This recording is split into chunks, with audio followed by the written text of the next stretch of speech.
오늘 말씀은 우리 수요 새벽 기도의 묵상 본문입니다. 찬양에 대해서 정말 잘 이렇게 정리할 수 있는 기회라서 어떻든 저는 예배 회복의 중심에는 말씀도 있지만 찬양도 있다고 믿기 때문에 어쨌든 더 하나님이 흠양하시기 합당한 찬양을 올리기 위한 어떤 고민과 또 그런 생각들이 많이 필요할 것이라 여겨서 본문을 선택했습니다.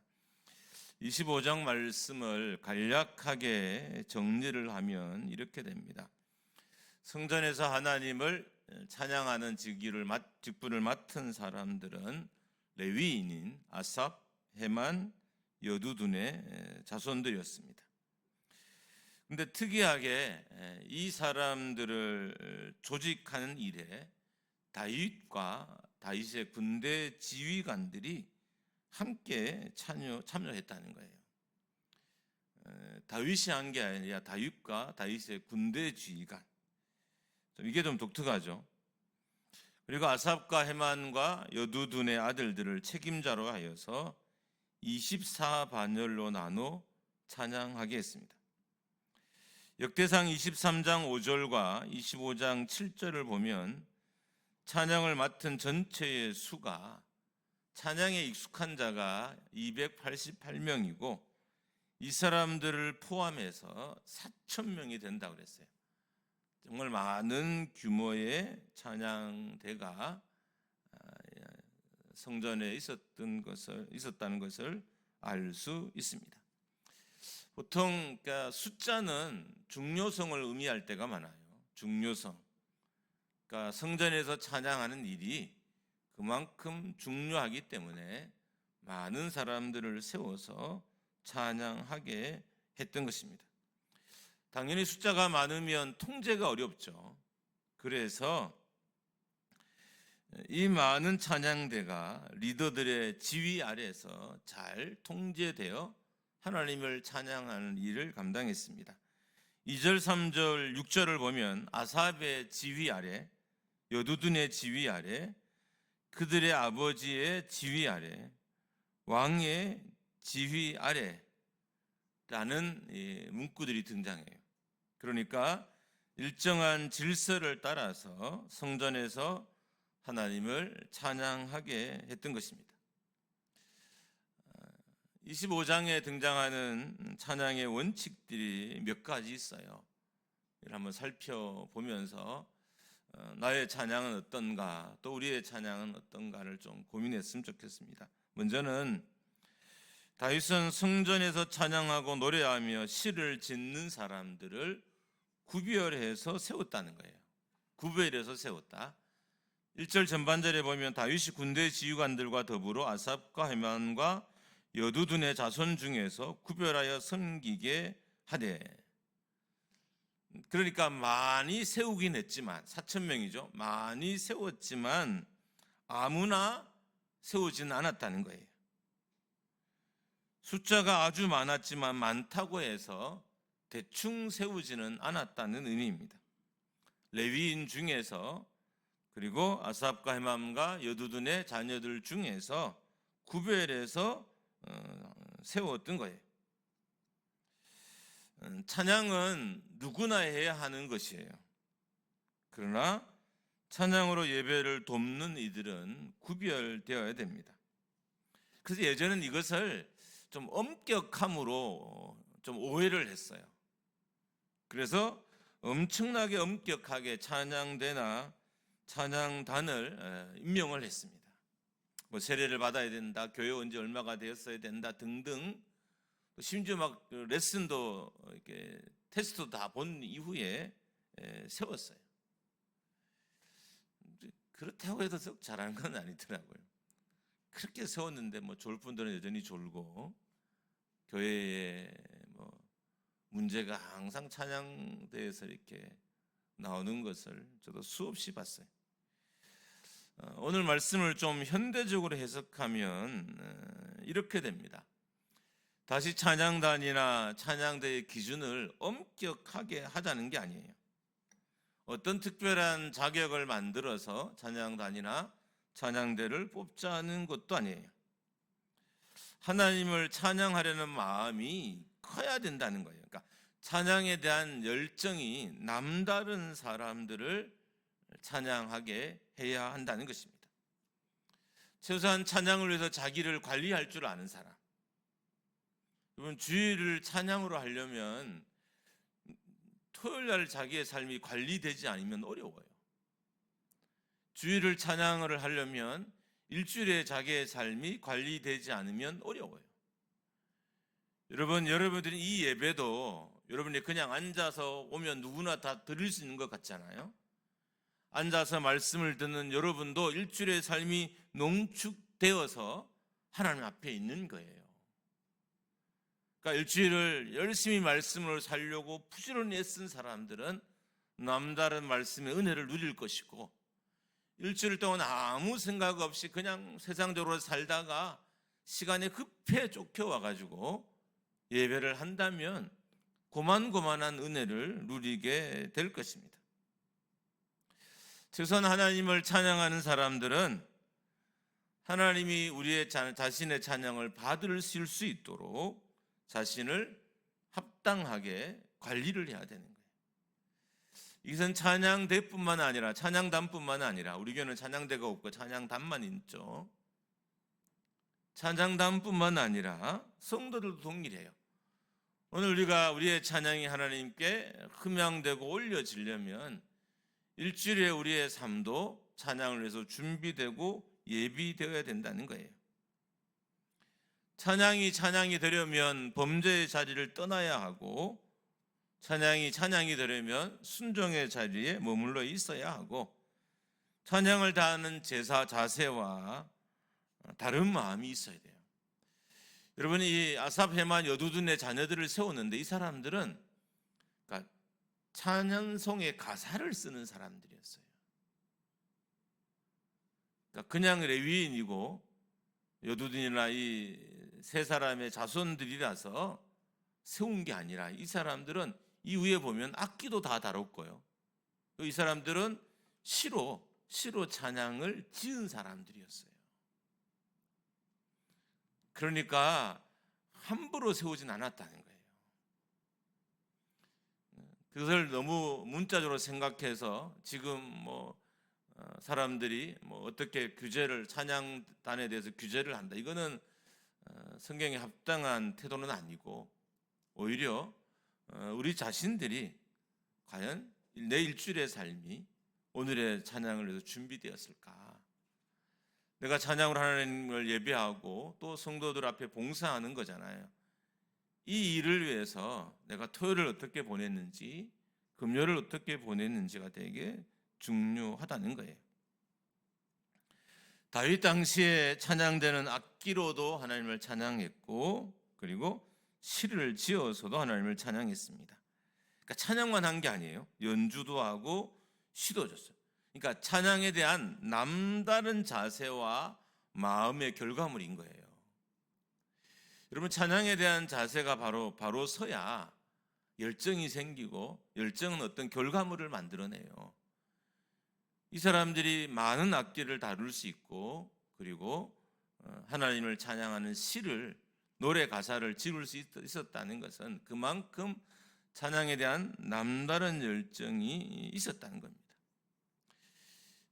이걸 이렇게 현대적으로 해석하면 여러분과 저는 구약 시대에도 찬양대로 뽑힐 만한 찬양의 열정이 지금 우리에게도 있어야 된다. 그리고 예전에는 찬양대나 찬양단이나 성도 이렇게 분리됐잖아요. 지금은 그런 게 다 예배자인 거예요. 단 찬양을 인도하는 예배자고 찬양을 하는 예배자일 뿐이지, 우리는 다 찬양하는 사람이에요. 그 구별을 나눌 뿐이 아니라 우리 있으면 적용해 봐야 돼요. 내가 오늘의 예배를 위해서 토요일 날 무슨 일을 했는지, 내가 주일에 하나님께 합당한 예배를 드리기 위해서 금요일 날 무슨 일을 했는지를 잘 살펴야 돼요. 그래야 하나님이 받으실 만한 찬양이 올려지고 그 찬양의 은혜와 영광이 우리에게 부어지게 되는 것입니다. 두 번째로 다윗이 찬양대를 조직함에 있어서 마치 군대처럼 했다는 거예요. 군대처럼. 1절 전반절에서 군대 지휘관들과 다윗이 함께 아삽, 헤만, 여두둔의 자손들을 뽑아서 세웠다라고 되어 있습니다. 지금의 개념으로는 잘 이해가 되지 않아요. 왜 군대 장관들이 찬양대를 조직했을까? 의문이 들 거예요. 국가적으로 말하면 이런 거잖아요. 군인들이 성악가를 뽑은 거예요. 누가 봐도 좀 이상하지 않나요? 그런데 찬양대를 뽑을 때 다윗과 다윗의 군대 장관들이 함께 뽑았다는 거예요. 군대 지휘관들이 찬양대를 조직한 일에 참여했다는 것은 찬양대를 군대를 방불케 할 정도로 조직했다는 거예요. 실제로 찬양대나 군대나 제사장들은 비슷한 조직으로 만들어졌고 비슷하게 운영이 됐어요. 여러분, 제사장 조직을 만들 때나 찬양대를 만들 때나 군대를 조직할 때나 비슷했어요. 그러니까 용어만 다를 뿐이지 그 안에 형식들은 비슷했어요. 왜 이렇게 찬양대를 조직하는 일에 군인들이 했을까? 그것도 군인의 리더들이 했을까요? 그것은 찬양대가 하는 일이 영적으로 봤을 때는 군대와 같은 일이기 때문이었습니다. 하나님을 찬양한 일이지만 이 일은 영적인 전쟁을 치러야 하는 일인 거예요. 하나님을 찬양하는 일인데 이것은 영적인 전쟁을 치러야만 할 수 있는 일이어서 군대 장관들이 찬양대를 조직하게 했던 것입니다. 루터는 사단이 교회 공동체 가운데 가장 먼저 떨어지는 곳이 찬양대라고 그랬어요. 그러니까 성가대라고 그랬죠. 저는 사단이 교회 가운데 가장 먼저 떨어지는 곳이 성가대였어요. 이 말은 찬양 곧 영적인 전투라는 의미예요. 지금까지 제 경험으로 봐도 가장 예민한 영역이 찬양이에요. 그래서 찬양을 잘 드린다. 어떻게 보면 교회가 정말 잘 모든 면에서 준비가 되어 있다고 봐도 돼요. 찬양이 은혜롭다. 찬양이 어떤 교회보다 훨씬 더 조금 낫다 개념이 아니라 정말 탁월하다라고 한다면 정말 잘 준비되었기 때문에 가능한 겁니다. 우리의 삶이 가장 빠르게 반영되고 나의 감정이 가장 빠르게 반영이 되고 나의 영적인 상태가 가장 빠르게 반영되는 것이 찬양이에요. 그렇기 때문에 군대처럼 조직했겠다는 생각을 했습니다. 그러니까 수많은 전쟁을 치른 후에 수많은 전쟁에서 이긴 다윗이 본 찬양은 영적인 전쟁이었던 거죠. 다윗이 얼마나 많은 전쟁을 치르고 전쟁에 승리했어요.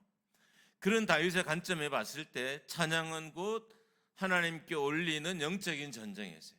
그냥 여유 있게 띵가띵가하고 놀고 놀멍놀멍하면서 부르는 노래가 아니라 영적인 전쟁인 걸 알았어요. 그래서 군대 조직처럼 제사장의 조직처럼 그리고 찬양대를 조직했던 것입니다.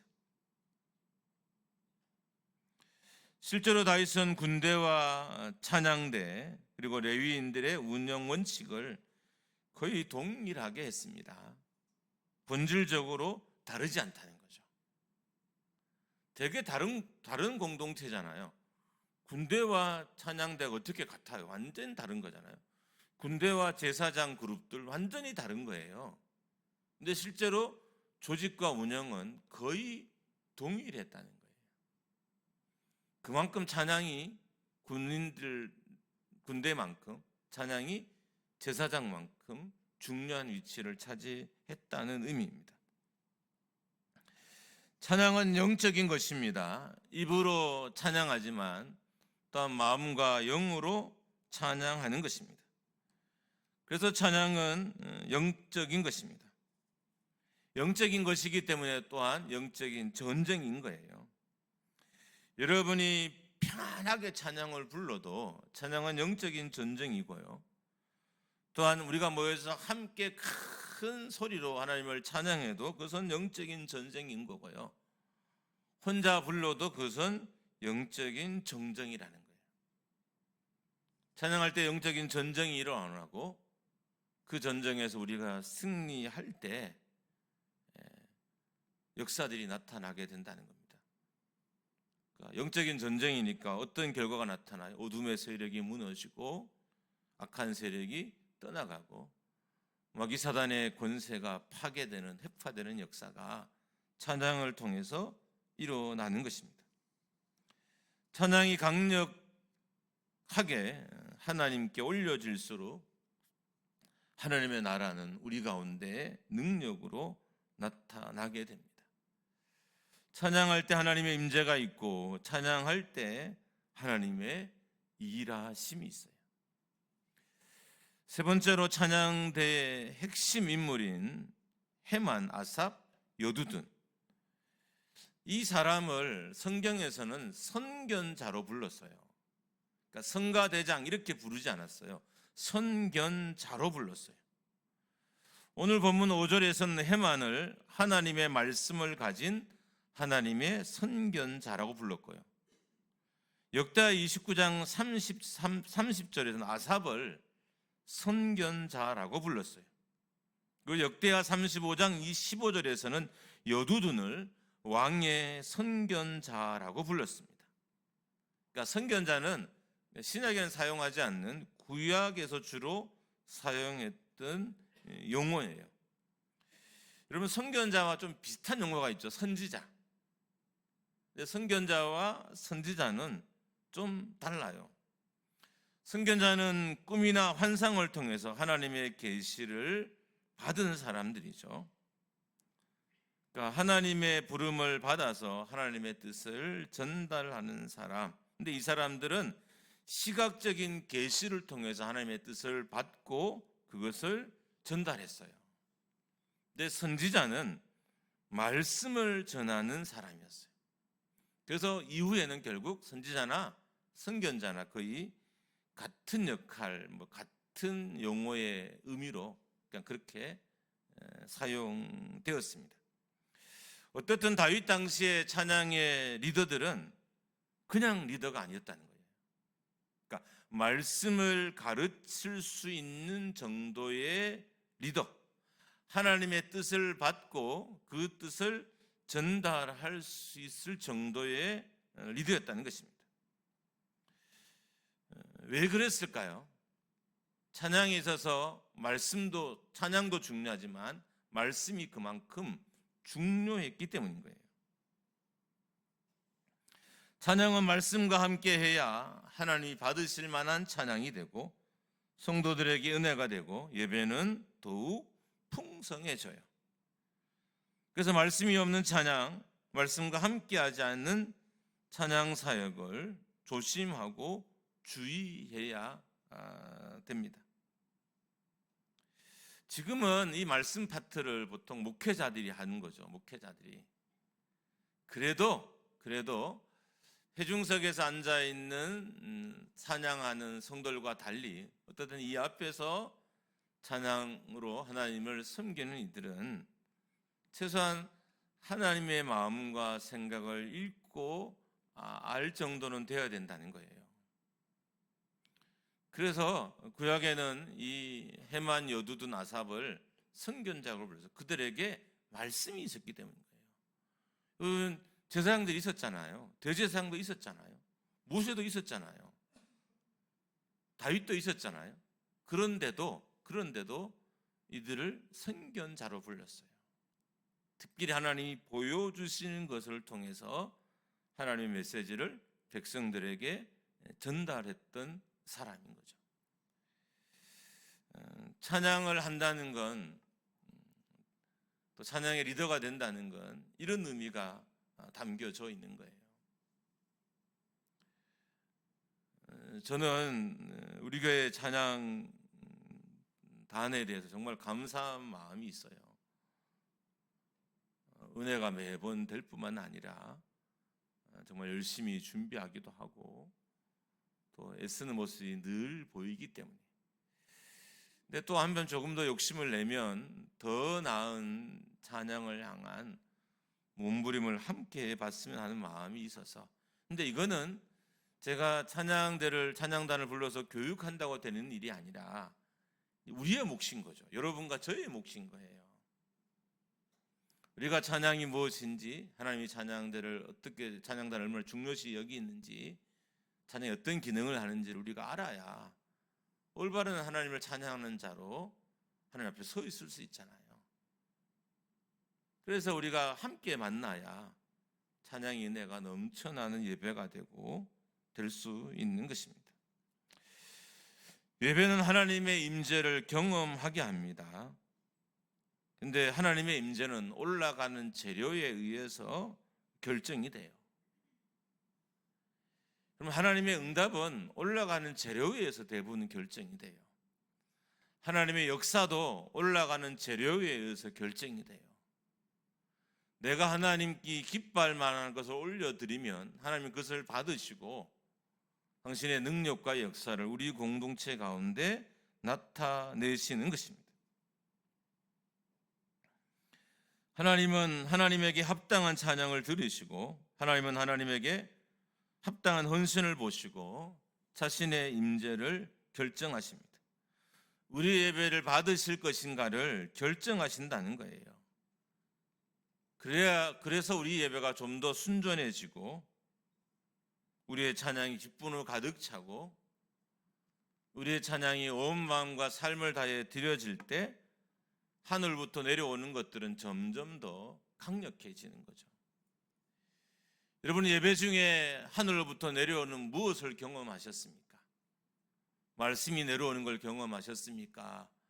그분이 능력으로 여러분의 육체와 영혼을 사로잡는 걸 경험하셨습니까? 무엇을 경험하셨습니까? 우리가 올려드린 재료가 합당해야 내려오는 것도 좋고 선한 것으로 내려와요.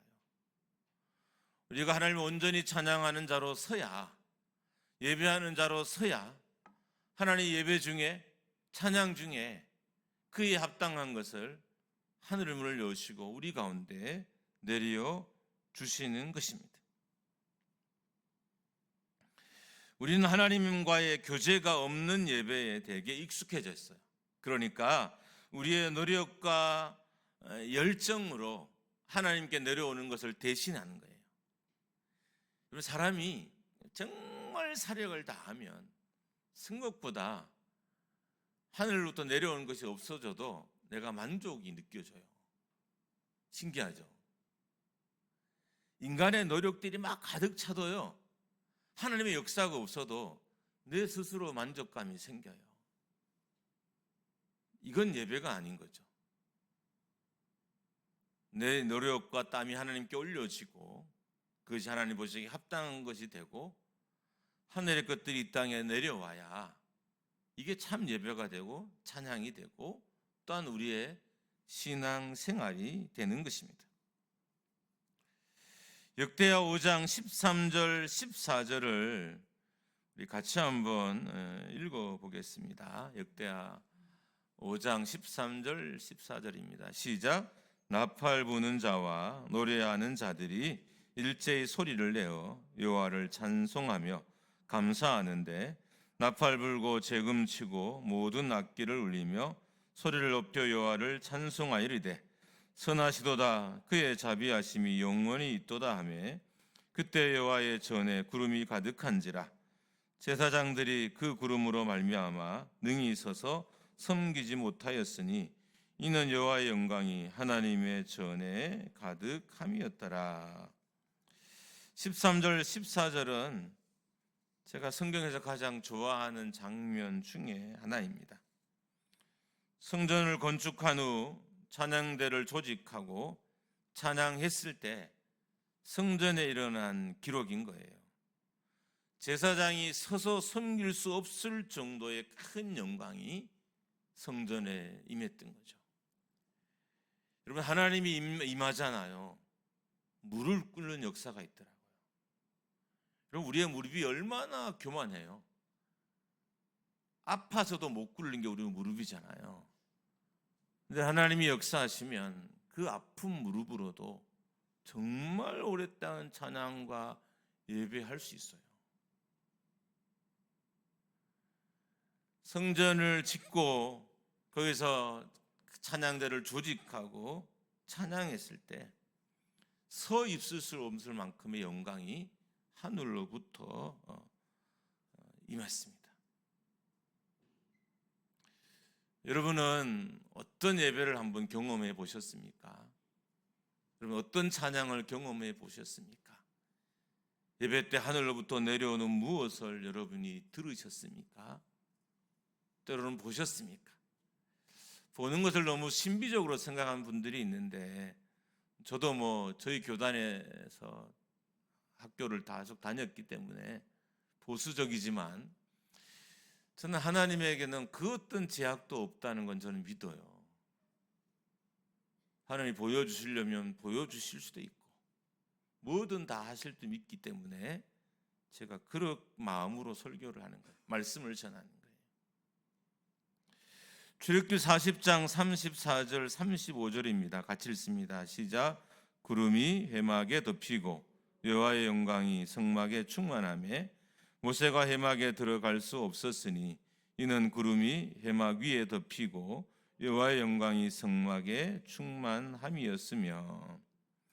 34절과 35절은 성막을 만든 이후에 성막 가운데 일어난 일을 기록한 거예요. 모세가 회막에 들어갈 수 없을 정도로 하나님의 영광이 성막에 충만했다라고 되어 있습니다. 보통 구름으로 하나님의 영광이 이스라엘 가운데 임재했잖아요. 그러니까 이 영광은 기쁨을 의미하는 거예요. 하나님이 우리의 예배를 받으셨다. 하나님이 우리의 제사를 받으셨다. 하나님이 우리 올려드린 찬양을 받으셨다는 것을 하나님이 기쁨으로 그렇게 우리 가운데 표시하신 것입니다. 여러분, 이제 우리의 예배가 좀 변화되었으면 합니다. 물론 지금도 잘 하셔요. 얼마나 일찍도 다 오셔요. 제가 10시에 늘 올라와서 이 자리에 앉아 있는데 그때부터 와서 기도하신 분들, 또 좀 지나면 30분 되면 여러 분들이 와서 이미 미리 성경을 펴고 준비하고 기도하고 있고, 성가대는 찬양단은 미리 연습을 하고 또 내려가서 기도하고, 정말 이렇게 우리가 예배함에 있어서 진심일 정도로 잘 하고 있습니다. 여러분, 오늘날 이 진심과 열정이 좀 더 쌓여서 이제는 우리만의 찬양, 우리만의 예배가 아니었으면 좋겠어요. 예배 중에 그분이 여러분의 상한 마음도 만져주시고, 예배 중에 하나님이 연약한 여러분들을 일으켜 세워주시고, 세상에 실족한 마음으로 왔는데 다시 용기 주셔서 힘을 내 세상으로 달려가는 하나님이 함께 하시는 예배가, 하나님이 받으시는 예배가 이 목장교회에서 드려지기를 주님의 이름으로 축복합니다. 할렐루야. 예배 드리는 중에 하나님의 응답이 우리 가운데 내려지기를 주님의 이름으로 축복합니다. 하나님의 응답으로만 우리 인생은 살 수 있어요. 사람의 답은 못 살리더라고요. 사람의 답은 위하는 돼요. 하나님의 답이 나를 살려요. 여러분, 예배는 답이 있는 자리예요. 왜요? 온 마음과 삶을 다해 올려드리면 그분은 합당한 것으로 우리에게 주시기 때문인 거예요. 우리 교회 예배가 답이 있는 예배가 되기를 주님의 이름으로 축복합니다. 예배 중에 악한 영향력이 물러가는 역사가 일어나기를 주님의 이름으로 축복합니다. 우리 영혼을 잡고 있는 악한 것들이 찬양 중에 예배 중에 떠나가기를 주님의 이름으로 축원합니다.